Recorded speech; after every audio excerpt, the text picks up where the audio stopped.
शहर से कुछ दूर जंगल के बीचों बीच एक हरा भरा सा बागीचा था और वहाँ एक घना सा दरख्त था जिसमें चुन्नी चिड़िया अपने दो छोटे छोटे बच्चों के साथ रहा करती थी। प्यारे बच्चों, बताओ आज क्या खाओगे? एक काम करती हूँ, तुम्हारे लिए तुम्हारा पसंदीदा नीला सेब ला देती हूँ। अरे वाह, नीला सेब! वो बहुत मजे का होता है, लेकिन माँ उस काले वाले घर में कोई भी नहीं जा सकता, वो तो बहुत खतरनाक है। हाँ प्यारे बच्चों, काले पहाड़ में हर कोई नहीं जा सकता, मगर मैं जा सकती हूँ क्योंकि मैं पीली चिड़िया हूँ। और शायद तुम भूल रहे हो कि काले पहाड़ में सिर्फ पीली चिड़िया ही जा सकती है। जिस जंगल में चुन्नी चिड़िया अपने बच्चों के साथ रहती थी वहीं एक बड़ा सा काला पहाड़ भी था जिसके अंदर एक काला गार बना हुआ था और वहाँ नीले सेब का एक दरख्त था। वो नीला सेब बहुत ही मज़ेदार और बहुत ही मीठा होता था जिसे खाने के लिए सारे परिंदे तरसते थे। लेकिन उस काले पहाड़ की एक खासियत थी कि वहाँ पीली चिड़िया के अलावा कोई दूसरा परिंदा नहीं जा सकता था। इसलिए चुन्नी चिड़िया खुशकिस्मत थी क्योंकि वो पीले रंग की चिड़िया थी। वो आसानी से उस पहाड़ में जाकर नीला सेब ले आया करती थी। चुन्नी चिड़िया उड़ती हुई जा रही थी कि रास्ते में उसे उसकी पड़ोसन नीलो चिड़िया मिल जाती है। चुन्नी बहन, बस तुमसे एक गुजारिश करनी थी। तुम जो काले वाले पहाड़ में जा ही रही हो अपने बच्चों के लिए नीला सेब लेने, तो थोड़ा सा सेब मुझे भी दे देना। मेरे भी दो छोटे छोटे बच्चे हैं, वो भी थोड़ा सा सेब खा लेंगे और तुम्हें दुआएं देंगे। अरे नीलो बहन, तुम क्यों परेशान होती हो? मैं काले पहाड़ में जा ही रही हूँ ना, तो तुम्हारे लिए भी नीला सेब ले आऊंगी। थोड़ा सा नीला सेब तुम भी खा लेना। चुन्नी चिड़िया नीलो चिड़िया से बात करके आगे निकल जाती है, लेकिन फिर उसे रास्ते में उसका पड़ोसी कौवा मिलता है।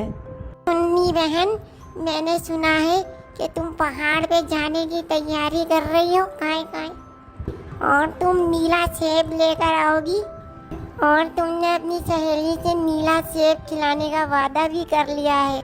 तो थोड़ा नीला सेब हमें भी खिला देना। हाँ कौवे भैया, तुमने ठीक सुना है। मैं काले पहाड़ पे नीला सेब लेने जा रही हूँ और मैं थोड़ा सा नीला सेब नीलो बहन को भी दूंगी। लेकिन ये तुम बीच में कहाँ से घुसे चले आए और मैं तुम्हें भला क्यों सेब दूं? चले जाओ यहाँ से। दोबारा मेरे बच्चों की चीज पर नजर मत रखना। ठीक है, अभी तो मैं चला जाता हूँ, फिर देखना मैं तुम्हारे साथ क्या करता हूँ।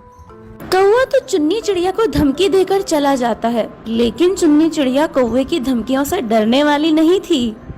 वो अपनी मंजिल की जानिब रवां दवां रहती है और बिलाखिर काले पहाड़ तक पहुंच ही जाती है। वो काले पहाड़ के अंदर जाकर वहां से नीला सेब तोड़कर ले आती है और सेब लेकर अपने बच्चों के पास पहुंचती है। इत्तेफाक की बात है कि नीलो चिड़िया भी वहीं पर मौजूद होती है। मैं ये नीला सेब तोड़कर ले आई हूँ। आज पूरी रात हम इसे चांद की रोशनी में रखेंगे और कल तक ये हमारे खाने के काबिल हो जाएगा। चुन्नी चिड़िया नीला सेब ले जाकर चांद की रोशनी में रख देती है और इंतजार करती है कि कब सुबह हो और मैं अपने बच्चों को ये नीला सेब खिलाऊं। लेकिन जैसे ही सुबह होती है तो नीला सेब वहां से गायब होता है। चुन्नी चिड़िया बहुत हैरान होती है और परेशान भी होती है कि आखिर उसका नीला सेब कौन चुरा कर ले गया। ये नीला सेब आखिर कौन गायब कर सकता है? ये तो बहुत बड़ी साजिश है हमारे खिलाफ। मुझे तो ये साजिश उस कौवे की लगती है। वही है मुआ जो मेरे नीले सेब के पीछे पड़ा है। इतने में कौवा भी वहां पहुंच जाता है। अरे चुन्नी बहन, मेरे बारे में ऐसा मत सोचो, मैं इतना घटिया कौवा नहीं हूँ। कि किसी की इजाज़त के बगैर उसकी चीज़ चुरा लूं। यह साजिश यकीनन किसी और की है। मेरी मानो तो हम सब मिलकर चोर पकड़ते हैं। सारे परिंदे सोचते हैं कि आखिर ये नीला सेब किसने चुरा लिया, और फिर सब इसी नतीजे पर पहुंचते हैं कि मिलकर चोर को पकड़ेंगे। चुन्नी चिड़िया फिर से काले पहाड़ पर जाती है और एक नीला सेब तोड़ कर लाती है और उसे चांद की रोशनी में रख देती है। और फिर चुन्नी चिड़िया के साथ बाकी के सारे परिंदे भी पहाड़ के पीछे छुप जाते हैं। आधी रात गुजरने के बाद एक तोता चोरी छुपे वहां आता है और नीले सेब की तरफ लपकता है। जैसे ही तोता नीले सेब की तरफ बढ़ता है, चुन्नी चिड़िया और उसके साथी परिंदे बाहर आ जाते हैं। अच्छा तोते मियाँ, तो तुम वो चोर हो जिसने मेरा नीला सेब चुराया है। आज तुम पकड़े गए हो और अब मैं तुम्हें नहीं छोड़ूंगी। नहीं नहीं नहीं, मैं चोर नहीं हूँ, मैं चोर नहीं हूँ। अरे मैं तो एक मजबूर बाप हूँ। मेरा छोटा सा बच्चा बीमार है, उसके जिस्म पे बहुत सारे जख्म लगे हुए हैं। मुझे डॉक्टर बंदर ने बताया है कि अगर मैं उसे नीला सेब खिलाऊंगा तो वो जल्दी अच्छा हो जाएगा। बस इसलिए मैं ये नीला सेब चुरा कर ले गया था। मुझे माफ़ कर दो। माफ करना तोते मियाँ, मुझे नहीं पता था कि तुम्हारा बच्चा बीमार है। अगर मुझे पता होता तो मैं कभी तुम पर इस तरह शक ना करती। यहाँ नीले सेब की ज़रूरत सबको है, इसीलिए मैंने सोचा है कि हम सब मिलकर काले पहाड़ पर जाएंगे। तुम सब पहाड़ के बाहर रुक जाना, मैं अंदर चली जाऊंगी।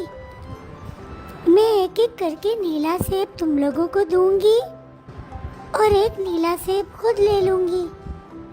इस तरह हमारे पास 4 नीले सेब हो जाएंगे और फिर हम मिलकर सब नीला सेब खाएंगे और हमारी ज़रूरत भी पूरी हो जाएगी। चुन्नी चिड़िया का यह मंसूबा सारे परिंदों को बहुत पसंद आता है और सारे परिंदे इस बात के लिए राजी हो जाते हैं। अगली सुबह चुन्नी चिड़िया के साथ नीलो चिड़िया, कौवे मियाँ और तोते मियाँ सारे ही मिलकर काले पहाड़ की तरफ जाते हैं। चुन्नी चिड़िया पहाड़ के अंदर चली जाती है और बाकी सब लोग बाहर इंतजार करते हैं। चुन्नी चिड़िया एक एक करके नीले सेब ले लेकर आती है और सबको देती रहती है। इस तरह वो चारों मिलकर नीले सेब ले आते हैं और फिर खूब मज़े से बैठकर नीले सेब खाते हैं। दोस्तों, इत्तेफाक में बरकत होती है और चोरी करना कोई अच्छी बात नहीं होती। चोरी करने से बेहतर होता है कि अपनी मजबूरी बता दी जाए। इस तरह मसले का कोई ना कोई हल निकल ही आता है।